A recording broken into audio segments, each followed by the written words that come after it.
Welcome, guys, to our Push to Diamond call on inviting. I'm Amy Ferner, the CEO of Team Sweaty Lovely Life. So I am going to get right into it. Inviting is honestly one of the biggest things that I know as new coaches we struggle with, and even as a coach, having been a coach for the past 18 months, inviting is something that I am always growing in, working through. So don't feel like you're going to be perfect at this. Know that you're going to have to constantly be working at it. My goal today is to give you some power phrases, some segues, some insight into basically how to get away from trying to overthink inviting, okay? Our goal as coaches is truly to help people, and that involves us finding their pain points, really getting to know them and how we best can help them. And so I feel like I have struggled a lot in my conversations in the past is not focusing enough on that. So I'm going to share my screen. Okay, and here we go. All right, so this is our Push to Diamond call, how to invite like a boss, all right?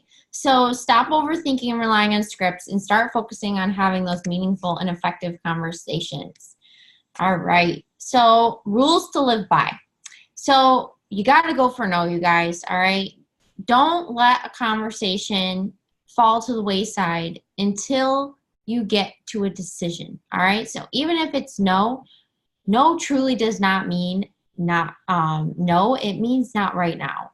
Even if it is a very aggressive no, it still doesn't mean that door is officially closed. I can't tell you how many times people have told me no, months later have come back and I've followed up with them, or they have reached out to me randomly and have wanted to sign up. So know that you inviting is planting a seed. So even if that person is resistant and they tell you no, they are going to start either following you or maybe they unfollow you and secretly stalk you. But either way, you've planted a seed. You've done your job by spreading this opportunity, by spreading this gift. And now it's just going to be your job to go from there and follow up. So that leads into my other points. So you're always trying to maintain the control in these conversations. So that means, of course, like a conversation is going to die if you just send out an invite and then crickets. Like maybe they don't respond. That's okay. You still take back control by following up. The prize is in the follow-up, you guys. 95% of people signing up with me, getting to that point comes from the fact that I follow up with them. I don't take, I see that they read my message. I see that they still follow my stories and comment on my posts or still following me. Therefore, they are fearful of something, and that is why they are not responding. So it's my job as a coach to understand that I was in that point at, that position at some point. And I too had skepticism and doubt and fear. And if my coach hadn't dug deeper with me, she wouldn't have uncovered what my fear really was, which was finances. That's what it was for me. So know that you have to follow up, okay? So your goal is to find their pain points and help them figure out what action to take, okay? And how to work around them, all right? So you need to lead with belief and you need to lead with passion. This is why it's so important, going back to being a product of the product and really like loving what you're doing, okay? Being in love with your own journey and understanding and knowing and believing that this works. This community is incredible, and you yourself are putting out there and sharing with others what your journey has been like, what your story is, and showing them how it's done. So you can be confident that by the time that you send that message, that it makes complete sense that you're reaching out to them if they're following you, liking your stuff, watching your stories, because you are already sharing like the belief. You're already sharing your passion. And like I said before, know that you are not going to be perfect at this, okay? Know that you're going to need to fail forward, and failing forward means you have to do. It means you have to take what you learned today. You have to just keep inviting. You have to keep having conversations, starting conversations, building relationships, and just getting your own rhythm. The only way you're going to become comfortable with inviting is by inviting, okay? So just know that. So the first phrase, is I'm not sure if it's for you, but. I love this. And I'm going to tell you that all of these things I learned from Exactly What to Say, the book Exactly What to Say, The Magic Words for Influence and Impact by Phil Jones. Listen to it on Audible. It's about an hour long. Changed my life. That's where a lot of this is coming from. It's what I've been starting to implement in my own discussions. And it's helping me to just have conversations and keep them flowing and maintaining control. And I love it. All right. So this is what the first one. So I'm not sure if it's for you, but so this is a great intro to inviting to your monthly boot camps and challenges.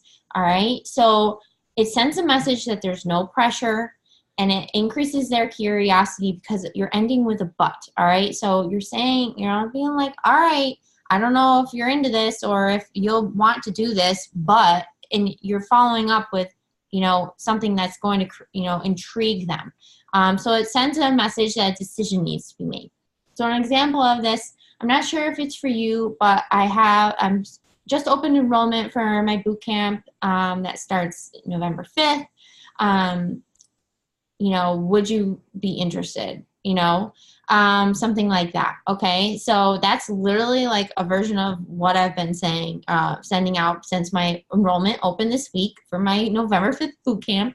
So I'm sending this to people that I'm following up. This is a follow-up. So, hey, so-and-so, I'm not sure if this is for you, but, I've got another boot camp opening. Do you want me to save you a spot? And it gives them, again, it's taking back control of that conversation. And you can also do this with someone that you've just connected with. So I typically send out my first conversation with somebody is always thanking them for following me, thanking them for the comment, thanking them for watching my stories, trying to, ask them a little bit about them, like, thanking them, telling them like how much it means to me, and being like, I want to hear more about you. Like, what do you do? Are you passionate about health and fitness? That's how I start my conversations. And then, so this could be, after the conversation is started, this could be my segue into inviting them. Like, if they are following you, then seeing your post, then they've already seen your call to action or seen it in your stories that you're talking about your boot camp. So this makes sense. Okay. So I love this one. Next one is, how open-minded are you? So this, again, is a great segue for introducing a new idea, aka the coaching opportunity. So everyone wants to consider themselves open-minded, which is why this is like such a powerful phrase. So it seems like you're giving them a choice to either say that they are open-minded or they're not, okay? So an example of this would you be open-minded about giving this a chance or giving this a shot? How open-minded would you be about trying this as an alternative? So people that go to the gym, or maybe they are already doing like yoga at home, or, or runners or something like that. Like, and maybe they're looking for more HIIT workouts or strength training. Like, you can use, like, as you're having that conversation, you're like, well, hey, how open-minded would you be to trying out these workouts I've been doing at home? They've been working really well for me, and I have a boot camp. I'm enrolling into my next, round right now. Like, would you be interested? That would be something like I would say. So again, it's like, these are phrases that are meant to be like great connectors, starters, seguers for your organic conversations that you're already doing, okay? So again, you're not cold inviting to people out in the abyss of random Instagram. Maybe you're following them and then they follow you back and they start watching your stories. Then you reach out to them, or they're commenting on your posts. Then you reach out to them. Or maybe if they just start following you, a couple times a month, I'll go through my followers and you know, sending them a message, like it really increases engagement. It gets them curious again about what you're up to. And then maybe they start paying attention again to your page. All right, so next one is most people.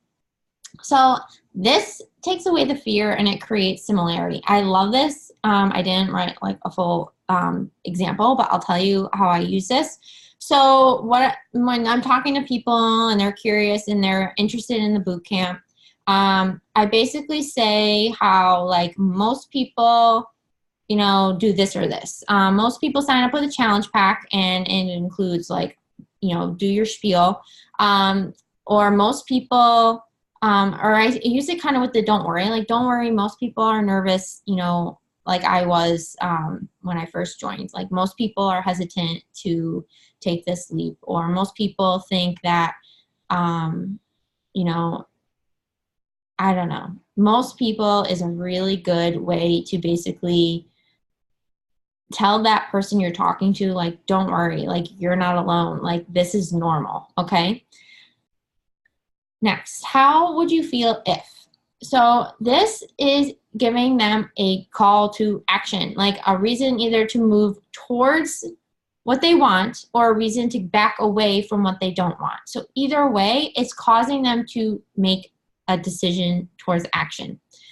So people will work harder to avoid a potential loss than they will a potential gain. That's just the unfortunate nature of people. But if you think about it and reflect on your own journey, like I acted and leaped on this opportunity because I wanted to avoid continued sadness, depression, feeling of like not getting any progress, things like that. Like that makes sense to me. So I really love this because it's creating a vision and it's acting, you know, what we make decisions on emotion. So we need motive, but we are ultimately going to act on something that feels right.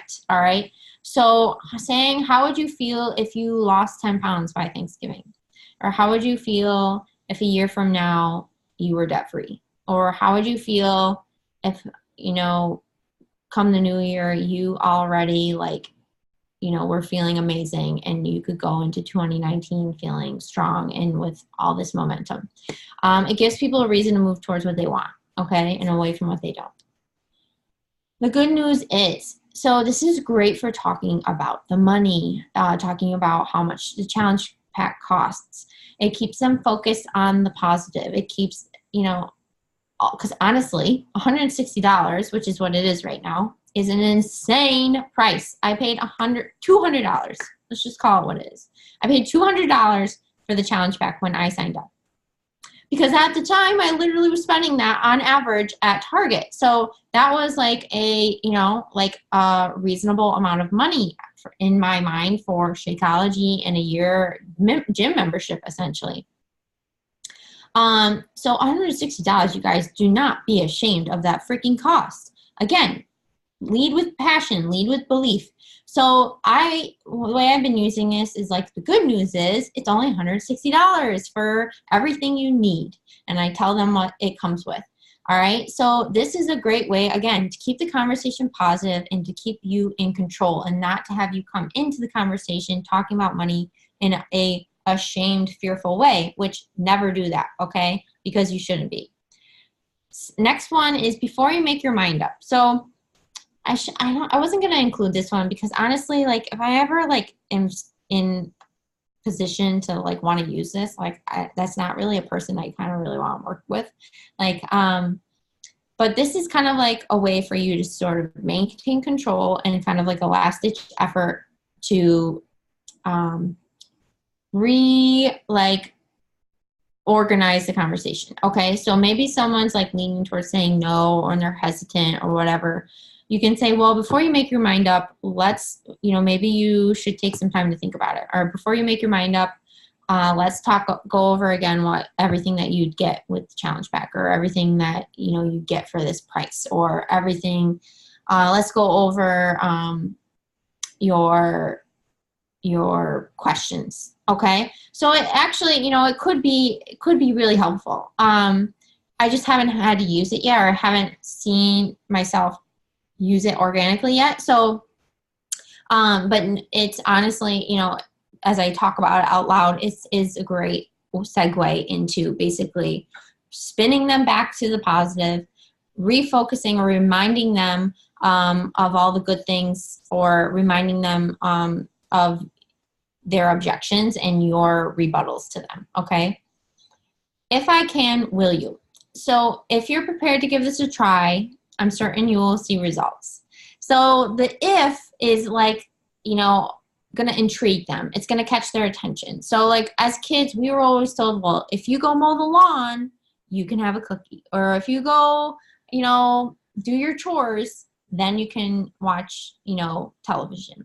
So it's kind of like a great way to, again, like we will do something if we will gain something as a benefit, okay? So if you, you know, you could use this like, all right, well, if you give this a shot, you know, just like you said, I promise you will see results. And if not, you can get your money back.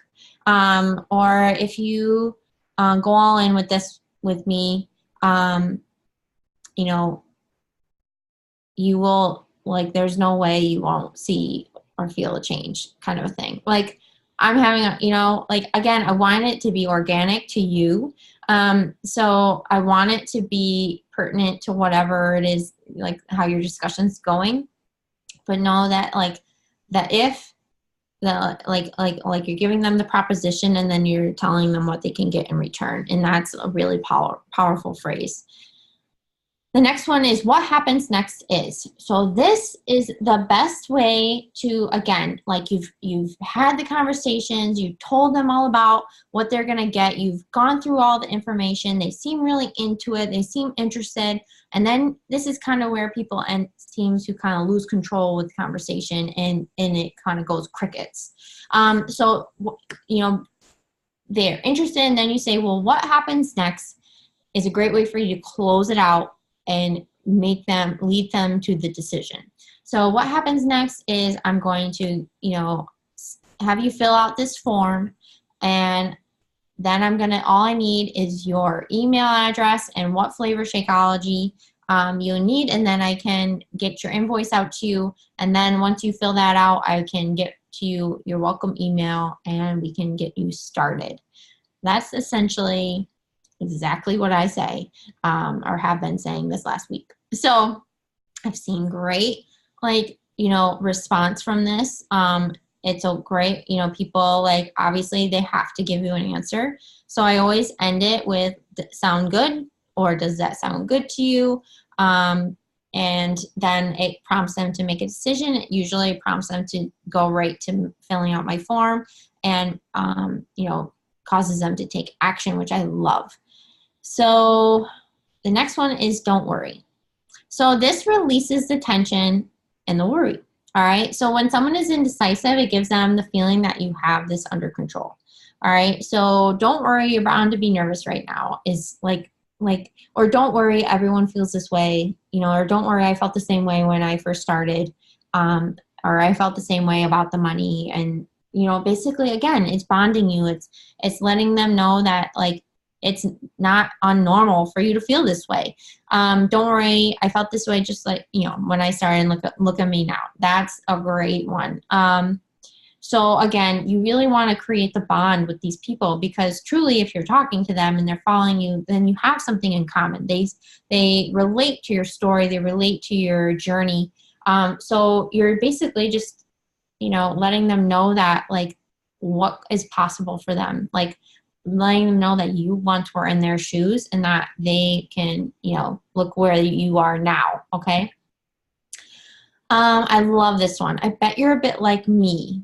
So this results in the other person comfortably agreeing with whatever it is you're saying. So it opens it up for your recommendations, and it makes it harder for them to disagree with you. So the way I have used this, you know, I bet you're a bit like me, and you are really like strapped, or I don't say it like that. I bet you're a bit like me and you're really focused on saving right now, or you're focused on paying all your bills, or you're feeling swamped and overwhelmed, or I bet you're a bit like me and you hate feeling overwhelmed.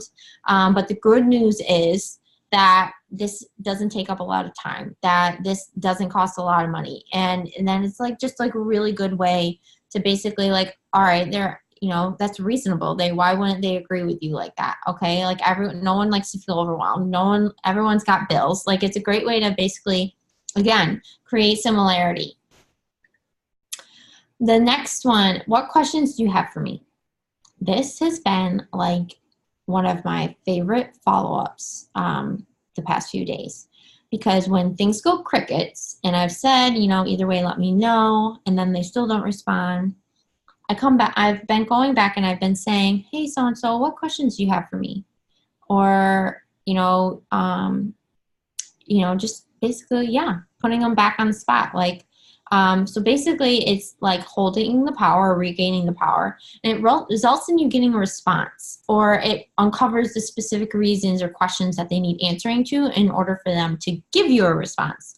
So it gets to the decision quicker, because none of us like open-ended conversations, or, you know, those potentials that we don't know what they are because they won't respond to you. You need to prompt them or take back the control of those types of situations. And this is a great way for you to do that. So again, we need to know what their pain point is, or else we can't help them. We can't, you know, clear it up for them. So I love that one. The next, I'm guessing you haven't gotten around to. So this is kind of like back with the, you know, what questions do you have for me? When you get like the crickets, or say someone, someone that hasn't done what you want them to do. They haven't filled out your form, or maybe they said that they need to think about it. Instead of asking them how they went, you're going to say, I'm guessing you haven't gotten around to whatever. It allows them to save face. It gives them nowhere to go other than to where you want them to go, which is to either do it you ask them to do, or, give them the reason why they haven't done it yet. So people who say they need to speak to their spouse, that happens to me a lot. And then I don't hear from them. So I have said or tried, I'm guessing you haven't gotten around to, talking this over with your husband. What questions do you have for me? Kind of like that. I'll call it, that's what I've been sort of saying. And then they either respond feeling proud to tell you that they did it, or they feel embarrassed and then they feel a need to tell you, oh my God, I'm so sorry. Yeah. And they'll give you an excuse. But that way you have something to, or you're, again, taking back the power, and you can then come at them and give them, redirect the conversation. When would be a good time? So again, if someone tells you like, oh, they haven't, had time to talk to their spouse, and then you say, when would be a good time for you to take a look at this? When would be a good time to speak next? Or when would be a good time to get started? So this acknowledges that there will be a good time, okay? It doesn't give them an option to keep saying that there isn't a good time, because we all know that eventually, we make the time, all right? So it prevents them from telling you that same excuse. Just imagine. This is so powerful, you guys. So again, we make decisions out of motive and emotion, but ultimately we leap towards emotion. So for a decision to come true, you have to first imagine yourself doing it. I think this is absolutely true for every single one of us. We all acted or leapt into this because we saw the vision of us being whatever our vision was, or we saw ourselves being able to do these workouts at home. We saw ourselves loving Shakeology. We saw ourselves, finding this helpful. So people make decisions on the images they see. So you need to help them sometimes paint that vision. So just imagine the impact that this could have on your life. Just imagine on your health. Just imagine where you could be a few weeks from now if you started today.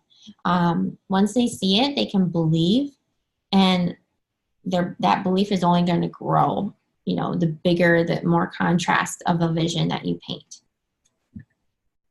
How would you feel if, again, this is like the just imagine. So it's painting a picture. It's triggering their emotions. How would you feel if a year from now you were the happiest you've ever been, or you were living your dream life, or you were on your dream vacation, or you were debt-free?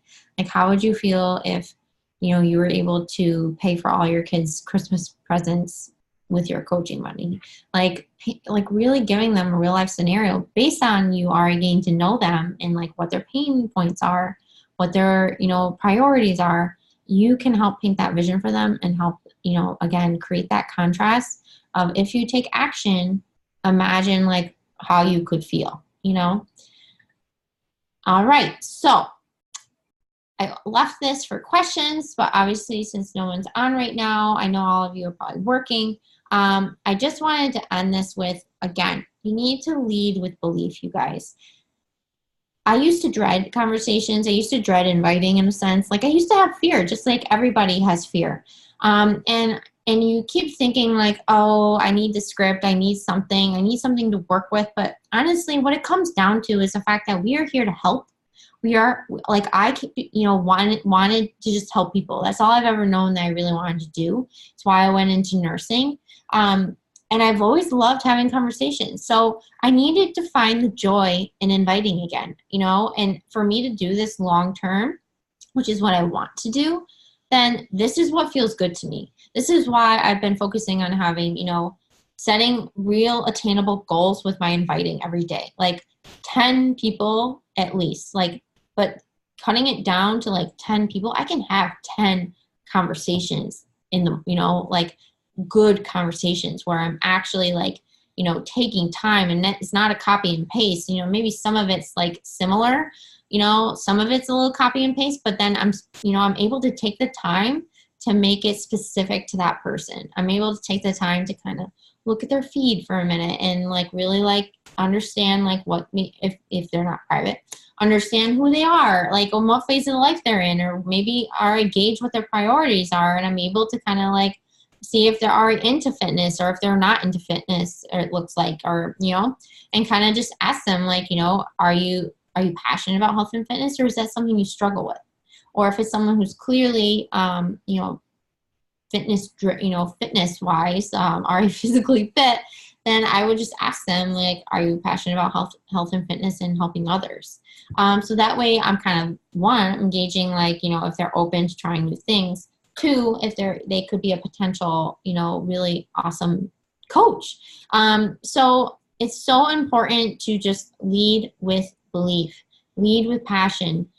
Like, this is why meditation and personal development is so important, because in focusing on you first, it's why it's the vital behavior, because that's what we lead with. That's what we attract people with. That is what, like, people want to feel how you feel. So if you feel good and you focus on feeling that way and you focus on your joy, then that's going to pour out of you in these conversations. And I promise you're going to have so much more success, and you're going to have so much more, you know, happiness and satisfaction with your coaching journey if you can just keep your eyes and heart focused on the belief and the passion. Okay, so I hope this helped you guys. Please let me know, comment below your comments in the on the new coach training page, or you can always message me. I'd be happy to help. I'd be happy to answer any questions you have. But thank you for watching, and I will see you guys later.